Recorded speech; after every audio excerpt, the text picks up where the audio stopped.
Ladies and gentlemen, Baron here. I have some most disturbing news. Reports have come in of a giant beast resembling a snail.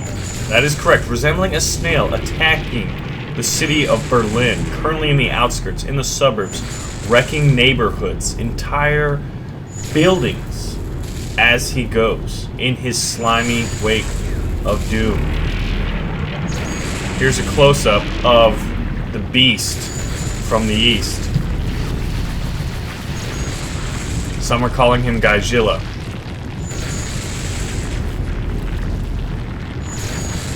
We have reports of planes and pilots abandoning their station in order to flee from the beast. We also have reports that we're under attack. It's most disturbing news, quite frankly.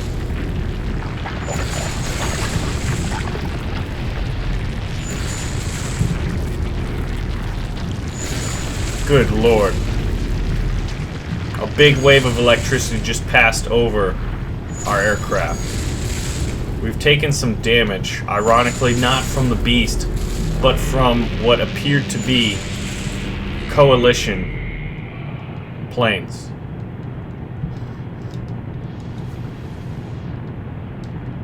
Our plane is spiraling out of control. Ladies and gentlemen, in the words of many an honorable pilot before me, Tenno Hikabadai!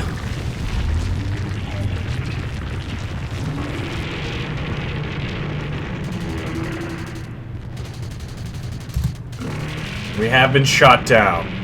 Our first reporter has been shot down. Hiro Matsuzuki is a fallen hero. The snail is continuing on to Berlin. If nothing is done, he will easily be able to cross the river. His oxen will not die. He will not get dysentery. He will be able to cross the river if nothing is done.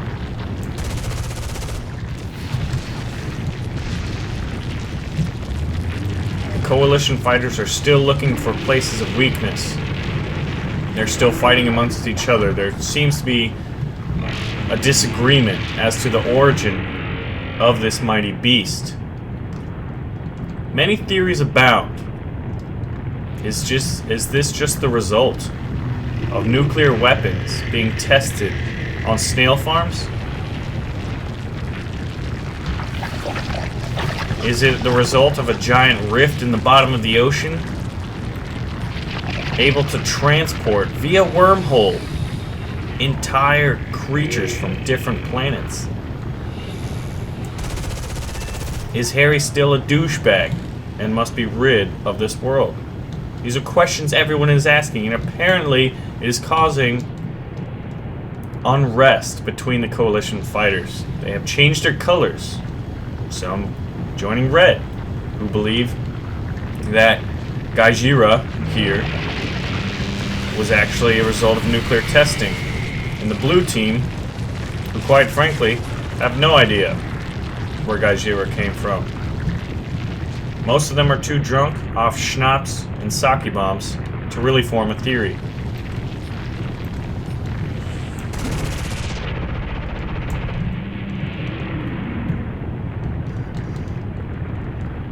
The dogfighting is continuing while Gaijilla wipes out entire neighborhoods.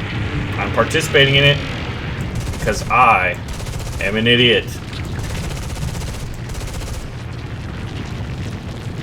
Electricity is forming. This guy seems to be dead. This just in. I am a terrible teammate for the coalition forces. I'm shooting down Jeff's jets, left and right, because I'm a terrible person. While Gaijilla, if you look, he is destroying everything in his wake. He seems to be turning now and firing on the enemy defensive positions. I got so close.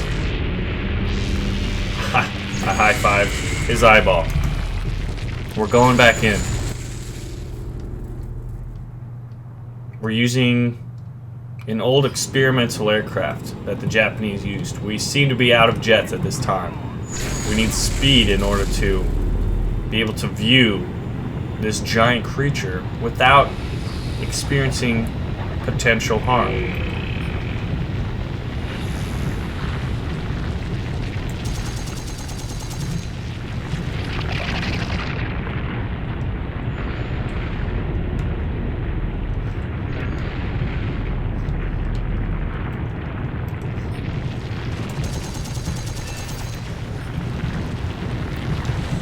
Gaijilla is attacking the city unmolested at this point. 30 millimeters to the eyeballs seem to do absolutely nothing. His eyes must have some sort of protective coating, able to protect them from conventional ballistics-based weaponry. I'm not sure if any of the world's forces are capable of dealing with a menace such as this. Look at that thing. That is one ugly face.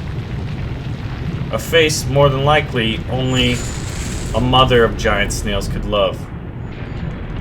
But love it, she will.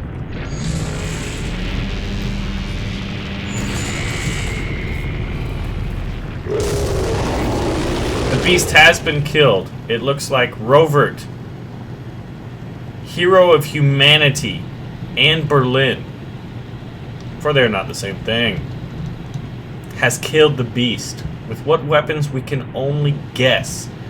We'll have to protect him in order to learn what he has learned.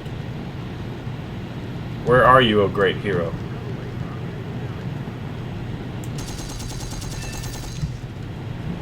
Now that we have defeated our common foe, we are turning on one another in an effort to occur a rare currency, a rare material in the post-war world, known as silver lions. No longer is gold the standard. No longer are there international exchange rates to exchange currency. The only currency uniting everyone's bloodlust are silver lions. B-24 Liberators stand no chance for this lust. It is unquenchable. Unquestionable and unquenchable equals the word I just created right there. The blue team seems to definitely be in charge of the skies at this point. Gaijilla slime is still oozing over the suburbs surrounding Berlin. Blue land forces are now converging on the area to pick up anything and everything they can so that we can better understand this foe in order to be prepared for the next time.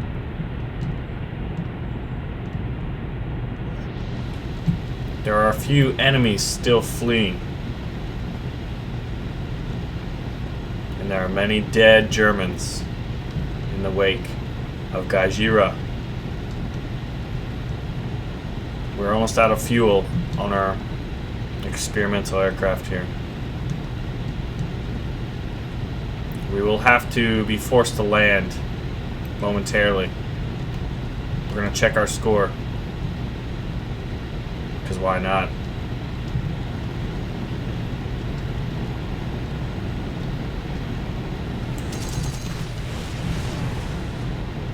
Ladies and gentlemen, that was Gaijilla. Many prophecies told us, warned us about his rise from the depths of the ocean, where many believed he originated after some underwater nuclear testing was done in the wake of World War II. What is now being known as the weakening of the world's armed forces in order for Gaijilla to destroy everyone. Many people think Hitler was just a pawn used by this mollusk.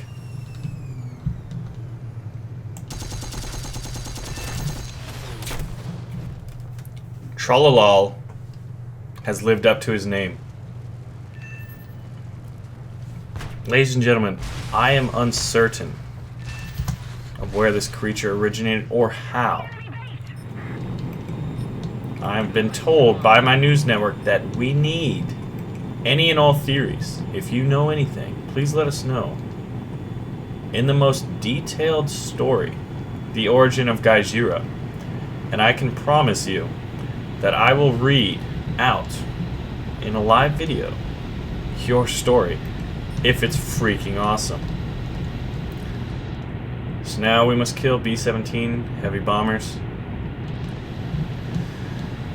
We've currently lost 2 Japanese airmen in order to get a better view or better understanding of this beast and of the story. The death toll estimates are in the thousands. Approximately 37,000 Germans were killed. We're lost in the clouds, trying to look for enemy bombers. Unable to find them.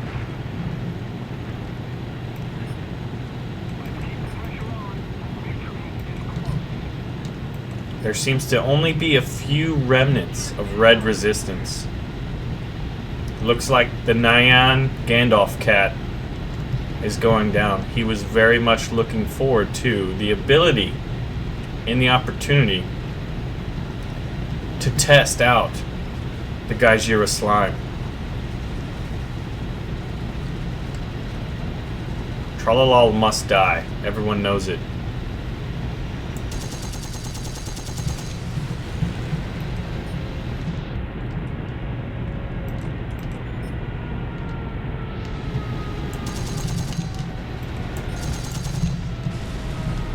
How is the battle not over? Blue forces are still converging on the slime area. Blue forces are dominating the skies. There are but a few remnants of the enemy. Captain Tralala, great hero of the Gaijilla War.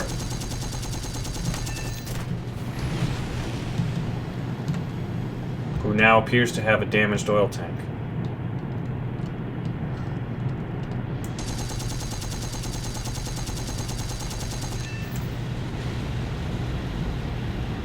Ladies and gentlemen, the war is still continuing. But it's just ridiculous to think that in this world, the combined intelligence agencies of all the modern superpowers that have arisen in the wake, in the aftermath of World War II, were completely unprepared for such a thing as a giant snail. Where was the giant salt shaker, I ask you this? Where was it? Did no one think, during World War II, that you would have to create a great weapon of war, something to which that would combat a giant snail? As simple as 50-ton blocks of rock salt? Where was this? Where were the G8N1 bombers being converted over to drop salt? Where were fire trucks loaded up with salt water? Where were soldiers with salt bullets? Where were walls created out of that pink rock salt from the Himalayan mountains? Where is this? Why were we so unprepared? We knew it was going to happen. Everyone knows there's a possibility that your life might be ended from a giant snail shooting electricity out of his antennas. Everyone knows this. It's a fear we all share. Your mother warned you. Beware of giant snails with electricity antennas. I know. I heard it. My mom told me. Mommy says I'm special too, so I don't know if your mom says that about you, but mine sure does.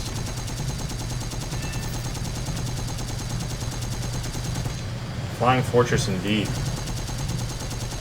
Ladies and gentlemen. The war's been won, but I think there's a valuable lesson we must all learn. You gotta be prepared to fight giant snails. My name is Baron. Thank you all for watching. And may all the fallen heroes of the first Gaijilla War 1951 be celebrated and a giant statue be put up in their honor. I'm signing out. Ladies and gentlemen, boys and girls, people of all ages, that is correct. There is in fact a crayfish invasion in the world, ergo, world of crayfish. So this is an April 1st game, and looks like it's, you know, crayfish. Surprise, surprise. So I'm not really sure how many waves there are.